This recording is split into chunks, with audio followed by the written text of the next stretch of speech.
مجھے عادت ہے، میں نہیں چاہتا کہ مجھ سے کوئی دل آزردہ ہو۔ یہ جو ایک کروں نے سما میں میرے سامنے گانا شروع کر دیا اور بعض دوستوں نے اسے منع کیا تو مجھے یہ بات پسند نہیں آئی۔ میں 100 دفعہ کہہ چکا ہوں کہ میری خاطر کسی سے کچھ نہ کہو، میں اسی سے راضی ہوں۔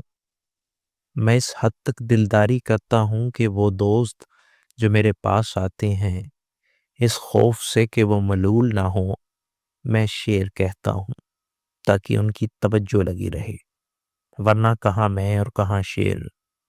خدا کی قسم میں شعر سے بیزار ہوں، اس سے بری چیز میرے نزدیک کوئی نہیں۔ یہ ایسے ہی ہے کہ کوئی شخص مہمان کی اشتہا کے لیے کیسا میں ہاتھ ڈالے، اسے ہلائے اور دھوئے۔ چونکہ مہمان کی اشتہا کیسا سے ہے، اس لیے یہ لازم ہوا۔ آدمی دیکھتا ہے کہ فلاں شہر میں خلقت کو کون سا سامان چاہیے اور کس سامان کے خریدار موجود ہیں۔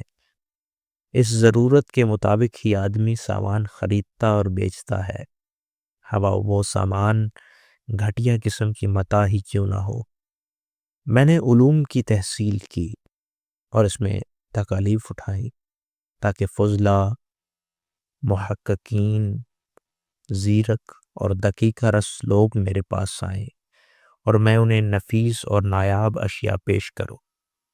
خود خدا نے یہی چاہا تھا، اس نے سب علوم کو یہاں جمع کر دیا اور ان سے متعلق تکالیف بھی یہاں لے آیا تاکہ میں اس کام میں مشغول ہو جاؤں۔ میں کیا کر سکتا تھا؟ میرے ملک اور میری قوم میں شاعری سے زیادہ باعث ننگ کوئی کام نہ تھا۔